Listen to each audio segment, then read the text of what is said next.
The Queen's Gambit is a brand new 2020 drama. So, yeah, there's no horror here, guys.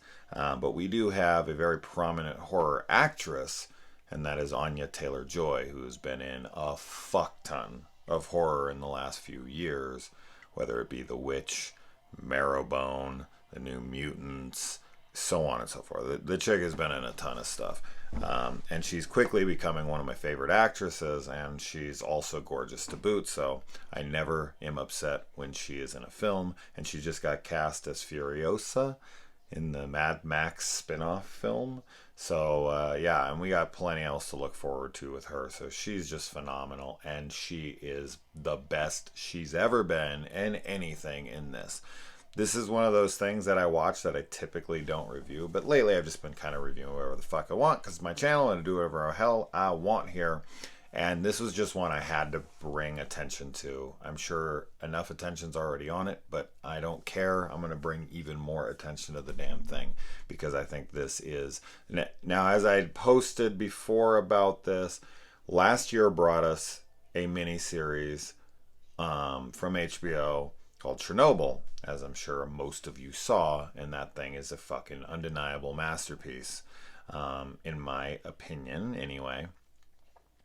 And there's definitely been some great seasons this year. I really enjoyed like Hollywood on Netflix and a few other mini series type shows, and this is yet another mini series brought to us by Netflix about a young orphan who is taught the game of chess, and she figures out that she is pretty damn good at it. Let's just say she's a fucking chess prodigy. Now that might sound boring to some, and if somebody thinks like, oh, that just sounds horrible, I don't fucking watch anything like that, then yes, it might not be for you. But Anya Taylor Joy just fucking murders this. Crazy how good she is in this. She carries this entire show like with her talent. Not that there isn't, everybody else in the show is great. Don't get me wrong. It's just that she's so captivating. She's so mesmerizing. She's so brilliant. She's just so beautiful. She's so every fucking thing you want. I can't stop watching her. This is a character that when the show was over, I was like, why does this only have to be one season? I mean, the story's definitely over when it ends. But I don't even care what the next season would be about. I'd watch it just to follow this character around. I loved her so fucking much. But yeah, this is 7 episodes. They're about an hour apiece. And I was completely captivated the entire time. I watched the entire thing in one sitting. I was just like, oh my God, next. I did not want it to stop. I did not want it to end. And she is battling with drug addiction that she picks up in the orphanage. And she's dealing with some past traumas that she starts to kind of focus on later in her life. And she's definitely not a, quote unquote, normal girl. She has... she feels like she's on the spectrum, if you will. She's not amazing with her social skills, and but her interactions, she's never a bad person in the show. She's just a very driven and focused character. She has one goal. The only thing she cares about in the world is chess, and we follow her through her childhood all the way up into her adulthood, and we kind of, it's like a coming of age kind of tale of this orphan who kind of rises up from out of nowhere and takes the chess world by storm. But in this show, she goes through her trials and tribulations. She's not unbeatable. She learns a lot of lessons in this, and that gives this story and this character so much depth. It's not like she just goes in and she just lays waste to everyone she plays or everyone she encounters. Not it at all.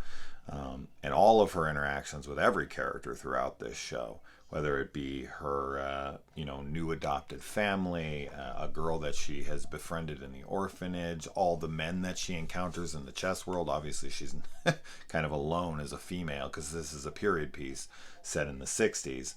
And, back then. Now, this is not a true story, but it is supposedly based on a bunch of chess players, and it's on, also based on this book.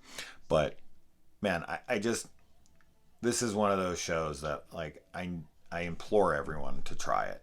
Just fucking watch an episode, and just, if it's not your thing, that's cool.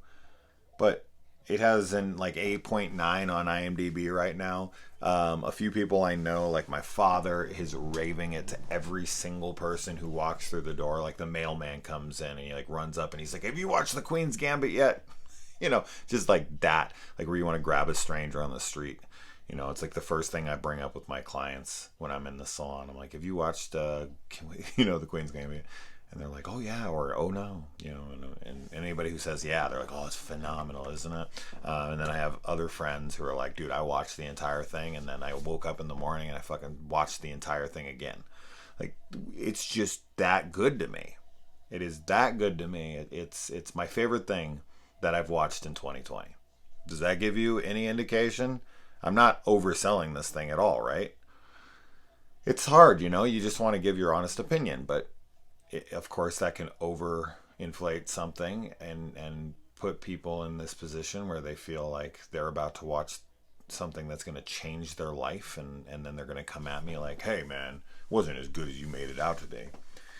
Okay, well, I can only give you how my feelings are right now, and I think it is like the achievement of 2020, easily the best I shouldn't say easily, but the best mini series of 2020. When did Hollywood come out? It came out this year, didn't it? I really enjoyed that. I mean, I loved that straight up, but this one just this one was better. This one just blew it away. I was so in love with Beth Harmon, Anya Taylor-Joy's character in this movie. I just could not get enough. I've said this enough at this point, but it's almost like I don't even want to stop talking about it because I don't want it to end. I know this is like the only video I'll make on the damn thing, and I don't want the character to go away. I want to see her come back. So, but that probably won't happen. I don't see any reason why that would happen, and it's just a shame to me. But yeah. Now, if you're not into chess, somebody asked me, like, do you have to know anything about chess? I mean, no, I don't think so. I don't see any reason you need to, but I'm sure if you are a chess nut, you've already watched this. But if you haven't, you're definitely going to get more from it. But I don't see any reason to need to know chess. They explain things, and there's enough characters around them that are like dumb to chess that are getting explained to, and that's for us, the audience, the idiots who don't know chess. But yeah, I don't see any reason for you to know. But yeah, okay, I'm done talking about it, I guess. Fuck, man. Every episode that ended, it just ended, and it was on this place where I was like, "Oh, come on, fuck. All right, next."